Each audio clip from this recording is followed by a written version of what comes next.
ಒಳ ಮೀಸಲಾತಿಗಾಗಿ ಧಾರವಾಡದಲ್ಲಿ ದಲಿತ ಘರ್ಷಣೆ. ಧಾರವಾಡದಲ್ಲಿ ರಾಷ್ಟ್ರೀಯ ಹೆದ್ದಾರಿ ಬಂದ್. ಒಳ ಮೀಸಲಾತಿ ಜಾರಿಗೆ ಆಗ್ರಹಿಸಿ ದಲಿತ ಮುಖಂಡರ ಬೃಹತ್ ಪ್ರತಿಭಟನೆ. ಸರ್ಕಾರಕ್ಕೆ ದಲಿತ ಸಂಘಟನೆಗಳ ನೇರ ಎಚ್ಚರಿಕೆ. ನ್ಯಾಯಯುತವಾದ ಹಕ್ಕಿಗಾಗಿ ಹೋರಾಟ ಶುರುವಾಗಿದೆ. ದಶಕಗಳ ಬೇಡಿಕೆಯಾದ ಒಳ ಮೀಸಲಾತಿ ಜಾರಿಗೆ ಈಗ ರಣಕಹಳೆ ಮುಳುಗಿದೆ.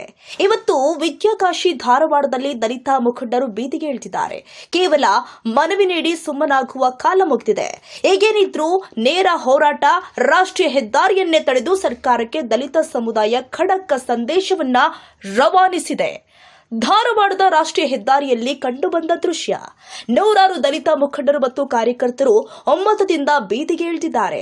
ಕೈಯಲ್ಲಿ ನೀಲಿ ಬಾವುಟ ಹಿಡಿದು ಸರ್ಕಾರದ ವಿರುದ್ಧ ಘೋಷಣೆ ಕೂಗುತ್ತಾ ಹೆದ್ದಾರಿ ಸಂಚಾರವನ್ನೇ ಸ್ತಬ್ಧಗೊಳಿಸಿದ್ದಾರೆ.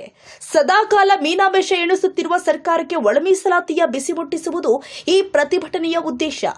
ನಮಗೆ ನ್ಯಾಯ ಸಿಗೋ ತನಕ ನಾವು ಇಲ್ಲಿಂದ ಕದಲುವುದಿಲ್ಲ ಎಂದು ರಸ್ತೆಯಲ್ಲೇ ಕುಳಿತು ಮುಖಂಡರು ಪಟ್ಟನ್ನ ಹಿಡಿದಿದ್ದಾರೆ.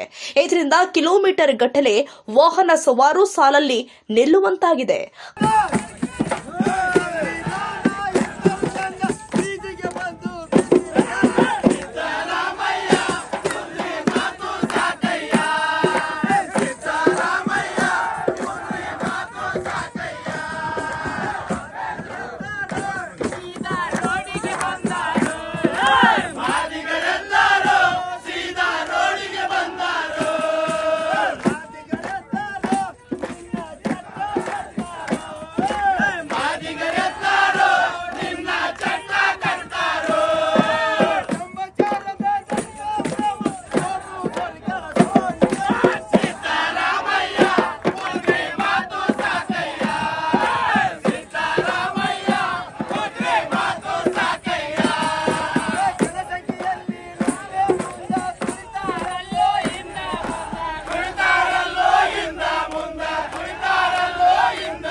ಇನ್ನು ಪ್ರತಿಭಟನಾ ನಿರತ ಮುಖಂಡರ ಆಗ್ರಹ ಒಂದೇ.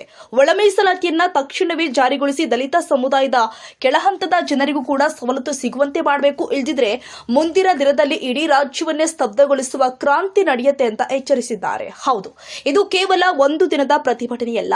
ಇದು ವ್ಯವಸ್ಥೆಯ ವಿರುದ್ಧದ ಆಕ್ರೋಶ. ಸರ್ಕಾರ ಕೇವಲ ಭರವಸೆ ನೀಡುತ್ತಾ ಕಾಲಹರಣ ಮಾಡುತ್ತಾ ಅಥವಾ ದಲಿತರ ಈ ನ್ಯಾಯಯುತ ಬೇಡಿಕೆಗೆ ಸ್ಪಂದಿಸುತ್ತಾ ಕಾದು ನೋಡಬೇಕಾಗಿದೆ.